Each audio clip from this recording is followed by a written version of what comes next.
크리스찬이 성장하지 못하는 가장 큰 이유는 믿음이 없다기보다 죄만 지으면 죄책감이나 정죄감에 시달려 다람쥐 쳇바퀴 돌듯 회개만을 반복하면서 죄를 묵상하는 자리로 돌아가는 데 문제가 있다고 생각합니다. 회개는 분명 좋은 것이고 이는 세상을 향하던 내가 온 마음을 다하여 하나님께 돌아서는 것을 말하지 죄를 지을 때마다 하는 것으로 착각해서는 안 됩니다. 그렇게 죄 지은 것만 생각하다 보니 지켜야 할 믿음도 약해지고 구원에 대한 확신조차 흔들려 대다수의 크리스찬이 악한 것들에게 속아 자책하며 회개의 늪에 빠져 허우적거리며 삽니다. 그러다 스스로 믿음이 없는 것 같고 구원에 대한 확신도 없는 것 같고 죄상을 받지 못한 것 같고와 같은 어처구니 없는 결론을 내리며 좌절하기도 합니다.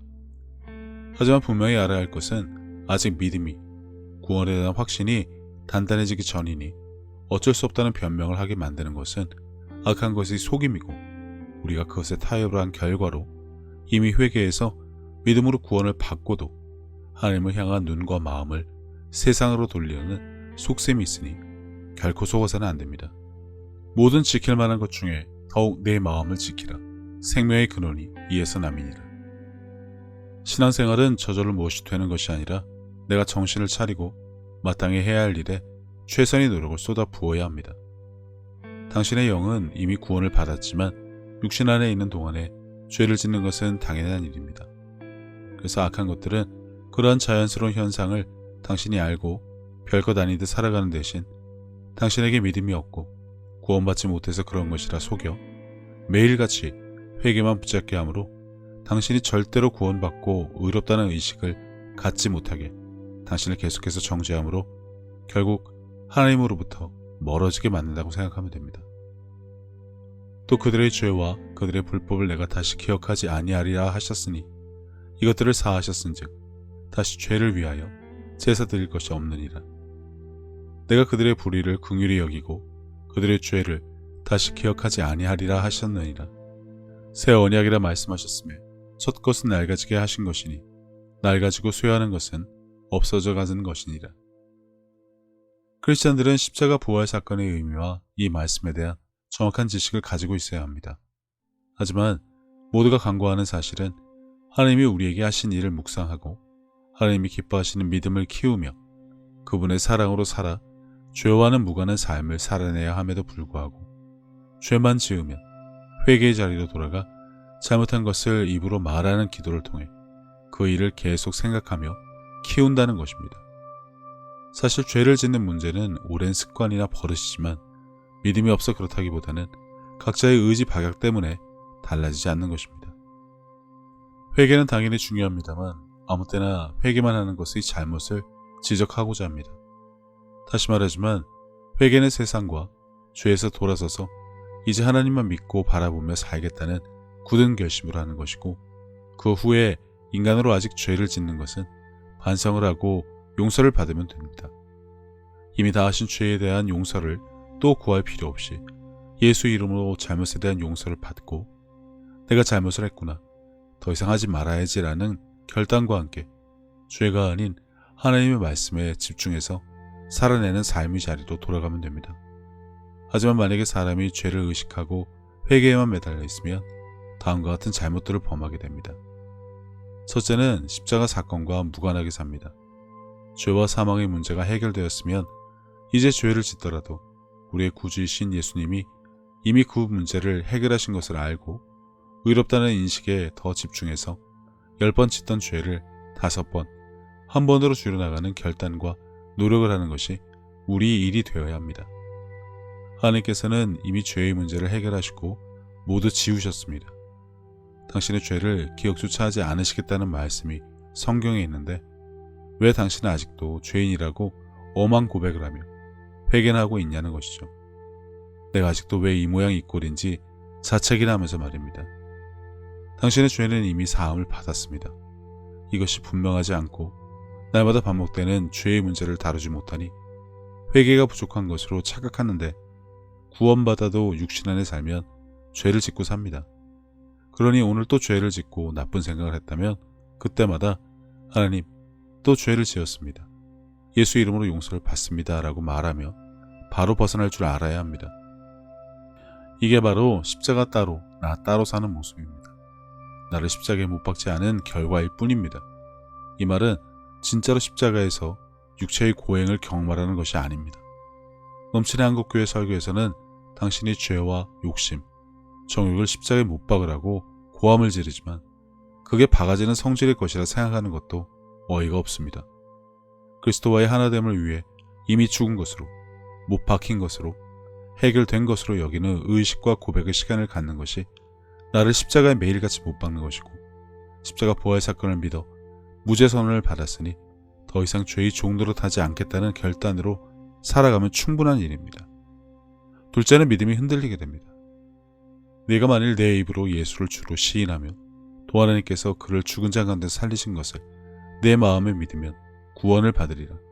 사람이 마음으로 믿어 의에 이르고 입으로 시인하여 구원에 이르느니라. 구원의 필수 조건인 믿음을 우리가 갖게 된 계기에 대해 분명히 알고 넘어가야 합니다. 회개하며 죄만 계속해서 생각하면 그것은 커질 수밖에 없고, 반대로 믿음은 점점 더 흐릿해질 수밖에 없습니다. 정작 이와는 반대로 하면 더 좋을 텐데 말이죠. 공부 1시간 하고 게임 10시간 하면 머리에 뭐가 남을까요? 같은 이치입니다. 하나님이 우리를 사랑하시는 사랑을 우리가 알고 믿었노니 하나님은 사랑이시라.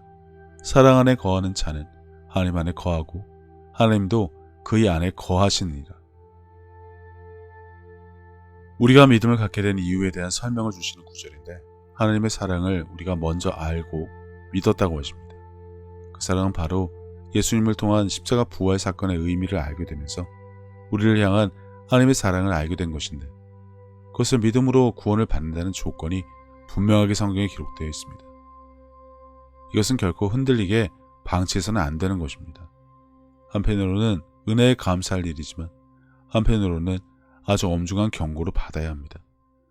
회개하며 죄를 묵상한다는 것, 믿음이 없어지는 것과 동시에 하나님의 사랑에 대해서도 점점 흐릿해진다는 것입니다. 십자가 부활의 의미를 스스로 퇴색시키는 것이기도 하고요.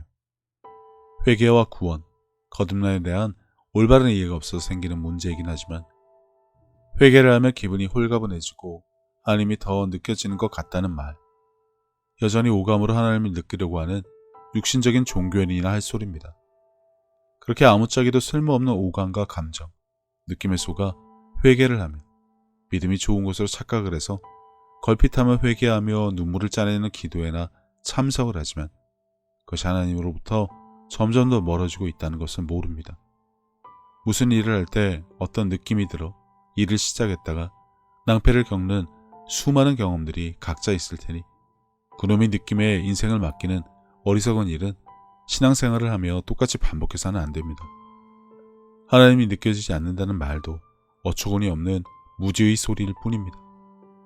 사람의 오감으로 하나님은 느껴지지 않습니다. 세 번째, 이웃을 사랑하지 않습니다.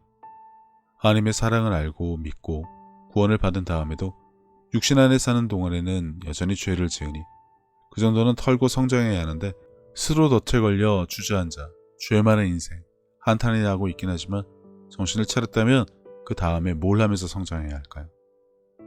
이에 임금이 대답하여 이르시되 내가 진실로 너에게 이르노니 이 지극히 작은 자 하나에게 하지 아니한 것이 곧 내게 하지 아니한 것이니라 하시니.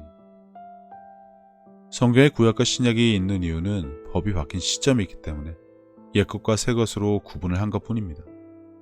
그 의미는 구법과 신법, 옛 약속과 새 약속으로 나누시겠다는 것인데, 그러면 약속이 바뀌었다는 것은 이제 더 이상 의미가 없어진 것이 있다는 것이고, 새롭게 된 것을 따라 그전과 다르게 행하시겠다는 하나님의 약속을 발견하지 못하면 성경을 아무리 봐도 여전히 구약의 하나님만 보일 것입니다. 교회에서 여전히 율법을 강조하는 이유이기도 한데, 크리스찬이라면 몇 가지 사실은 목숨처럼 분명하게 알아야 합니다. 내가 만일 내 입으로 예수를 주로 시인하며 또 하나님께서 그를 죽은 자 가운데서 살리신 것을 내 마음으로 믿으면 구원을 받으리라. 사람이 마음으로 믿어 의에 이르고 이 입으로 시인하여 구원에 이르니라. 새 계명을 너희에게 주노니 서로 사랑하라. 내가 너희를 사랑한 것 같이 너희도 서로 사랑하라.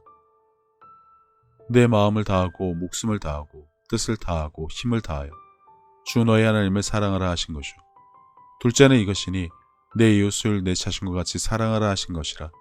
이보다 더 큰 계명이 없느니라. 임금이 대답하여 이르시되 내가 진실로 너에게 이르노니 너희 여기 내 형제 중에 지극히 작은 자 하나에게 한 것이 곧 내게 한 것이니라 하시고, 예수께서 대답하여 이르시되 사람이 나를 사랑하면 내 말을 지키리니 내 아버지께서 그를 사랑하실 것이요 우리가 그에게 가서 거처를 그와 함께하리라. 대부분의 구절에 사랑이 언급된 이유를 알아야 합니다. 크리스찬에게 이 5가지는 우리가 무조건 알고 지키며 행해야 할 말씀입니다. 그리고 우리는 다음 말씀에도 주목해야 합니다. 그들이 묻되 우리가 어떻게 하여야 하나님의 일을 하오리이까? 예수께서 대답하여 이르시되 하나님께서 보내신 일을 믿는 것이 하나님이 일이니라 하시니. 여전히 구약과 율법을 붙잡고 사는 이스라엘 유대인 같은 자들이 이 땅에도 차고 넘칩니다. 하나님의 일을 하는 것은 그분이 보내신 예수님을 믿는 것인데, 은혜로 주신 구원도 아들을 믿어야 하는 조건이 따릅니다만, 도덕적, 종교적인 생각에 죄를 생각하며 엄한 회개의 자리로 계속해서 돌아간다면 올바른 신앙생활은 할 수 없게 됩니다. 당연히 하나님의 사랑을 전하지 않고 이웃사랑을 하지 않게 됩니다. 여전히 나는 죄인이고 부족하다는 덫에 걸려 뭘 할 수 있겠습니까? 마음의 죄책감과 정죄감을 안고 살면 예수님에 대한 믿음은 물론 하나님께서 의롭다고 하시는 의식조차 당신으로 인해 설 자리가 없어지게 되고, 그렇게 당신이 당연히 가지고 있어야 할 것 대신에 엉뚱한 것을 붙잡고 있기 때문에 신앙은 늘 제자리에 있을 수밖에 없습니다.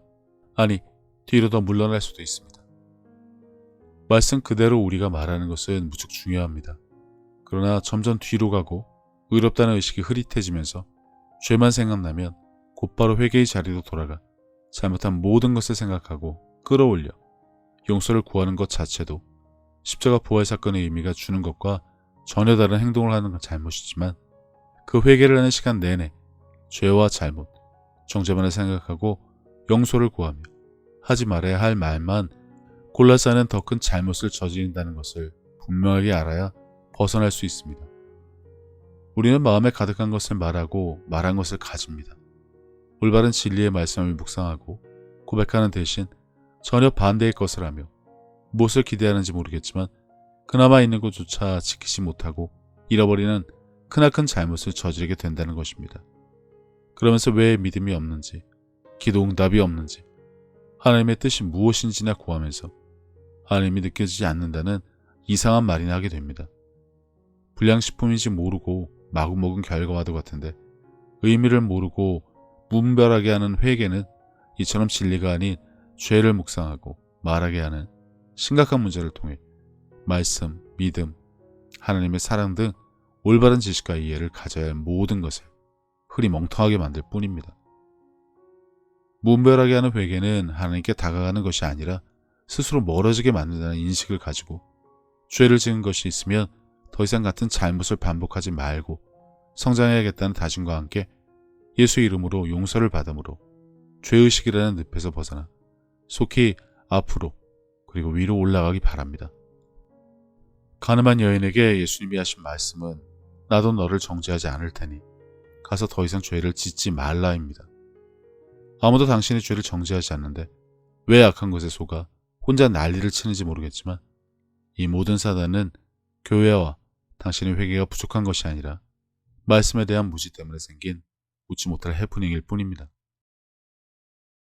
예수님께서는 내 마음을 다하고 목숨을 다하고 뜻을 다하고 힘을 다하여 주 너의 하나님을 사랑하라 하신 것이요, 둘째는 이것이니 내 이웃을 내 자신과 같이 사랑하나 보다 더 큰 계명은 없다고 하셨습니다. 생각해보면 믿는 사람들은 이미 하나님께 받은 것이 너무나 많은 것을 아는 자들입니다. 예수님을 통해 죄사함과 구원을 받은 것부터 시작해서 살아 숨을 쉴 수 있는 공기와 바람, 맑고 푸른 하늘과 마실 물, 그리고 땅과 그 위와 아래의 많은 것들, 이미 오래전부터 내 주변에 있어 왔으니 당연한 것으로 여기며 우리는 여전히 값없이 공짜로 받아 그것들이 감사함을 잊고 살기는 했지만, 그런 것 말고도 하나님으로부터 받은 사랑과 평안에 대해 생각하자면 끝이 없습니다. 하지만 사람은 하나님으로부터 받은 그 많은 은혜를 갚을 방법이 없습니다. 그래서 하나님께서는 내 이웃을 내 몸같이 사랑하는 것으로 그것을 대신 갚으라고 하신 것인지도 모릅니다. 그리고 지극히 작은 자에게 한 것이 곧 하나님께 한 것이라고 하셨으니 그분의 은혜를 알고 그분을 닮아가는 삶을 살아가야 한다면 지금 내가 살아가는 삶의 방향이 하나님과 나의 이웃을 사랑하는 올바른 길 위에 있는 것인지 한 번쯤 점검해 봐야 하지 않나 싶습니다. 이와 같이 하나님의 뜻, 그분이 기뻐하실 일이 무엇인지 알고 내게 주어진 소명을 다하기 위해 끊임없이 힘쓰고 노력하는 것도 크리스찬들이 마땅히 해야 할 일이 아닐까라는 생각을 해봅니다. 이제는 세상 유행에 따라 요동치던 내 마음을 모두 내려놓고 혼자서 하나님의 뜻을 헤아리는 시간을 가져보시기를 권해봅니다. 하나님은 세상 모든 사람들을 사랑하십니다. 그렇기 때문에 당신이 사랑받기에 마땅한 사람인 것처럼 당신의 가족도 이웃도 그분에게는 마찬가지로 소중한 자녀들입니다. 당신이 어려운 상황을 겪었을 때 하나님께서 당신의 삶에 관여하실 수 있도록 마음의 문을 열고 그분을 신뢰하며 동행하는 삶을 살아왔듯이 이제 당신도 다른 사람들에게 먼저 다가가서 손을 내미는 귀한 삶이 되어주시기를 바랍니다. 예수님께서 주신 새 계명, 서로 사랑하라. 저도 늘 제 자리에서 최선을 다하여 섬기고 사랑하며 살도록 하겠습니다. 감사합니다.